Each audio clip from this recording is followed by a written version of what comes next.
অপরিকল্পিত নগরের সবচেয়ে বড় উদাহরণ ময়মনসিংহ সিটি কর্পোরেশন। সেবা বাড়াতে ১৫০০ কোটি টাকার বিশেষ প্রকল্প হাতে নিলেও আলোর মুখ দেখছে না নগরবাসী। তাদের অভিযোগ, প্রকল্পের মেয়াদ শেষ হতে চললেও সমস্যা সমাধানে তেমন কোনো উদ্যোগ নিচ্ছে না কর্তৃপক্ষ। ময়মনসিংহ থেকে মুজাম্মেল খোকনের পাঠানো প্রতিবেদন জানাচ্ছেন নুসরাত জাহান সিনথি। ২০১৮ সালের ১৪ অক্টোবর গঠিত হয় ময়মনসিংহ সিটি কর্পোরেশন। প্রায় ৯১ বর্গ কিলোমিটারের এই সিটিতে ৩৩টি ওয়ার্ডেই উন্নয়ন কাজে নেই কোনো অগ্রগতি। গত ৬ মাস আগে চলমান বিভিন্ন সড়ক ও ড্রেনের নির্মাণ কাজ ফেলে লাপাত্তা হয়ে যায় ঠিকাদার। এতে প্রকল্প বাস্তবায়নে দেখা দিয়েছে অনিশ্চয়তা। বিশেষ করে জুলাই বিপ্লবের পর কাজের অগ্রগতির আশা করা হলেও ঘটছে পুরো উল্টো। মাসের পর মাস কাজ বন্ধ থাকায় নাগরিক ভোগান্তি পৌঁছেছে চরমে। রাস্তাটা ৭ মাস যাবত এই অবস্থা।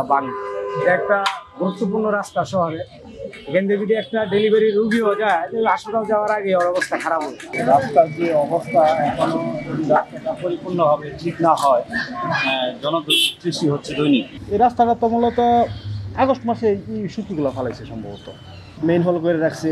কোনো নাই, দায়িত্ব নাই, কারো কোনো দায়িত্ব নাই, কার কাছে আমরা বলবো ওইটাও নাই। অর্থনৈতিক সংকটের অজুহাত দেখিয়ে সঠিক সময়ে কাজ শেষ করতে না পারার কথা বলছে ঠিকাদার প্রতিষ্ঠান।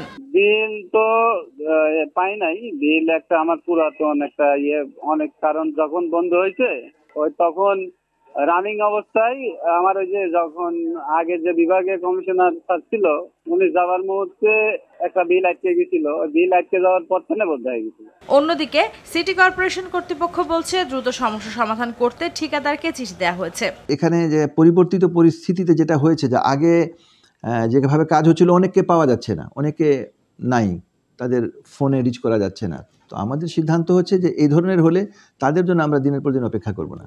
যাদেরকে পাওয়া যাবে না 1, 2, 3 তিনবার আমরা চেষ্টা করব, না পাইলে আমরা তাকে বাতিল করে নতুনভাবে আমরা ঠিকাদার নিয়োগ দেব। শুধু আশ্বাস না দিয়ে দ্রুত সমস্যা সমাধানের দাবি ভুক্তভোগীদের। নুসরাত জাহান সিনথি, RTV।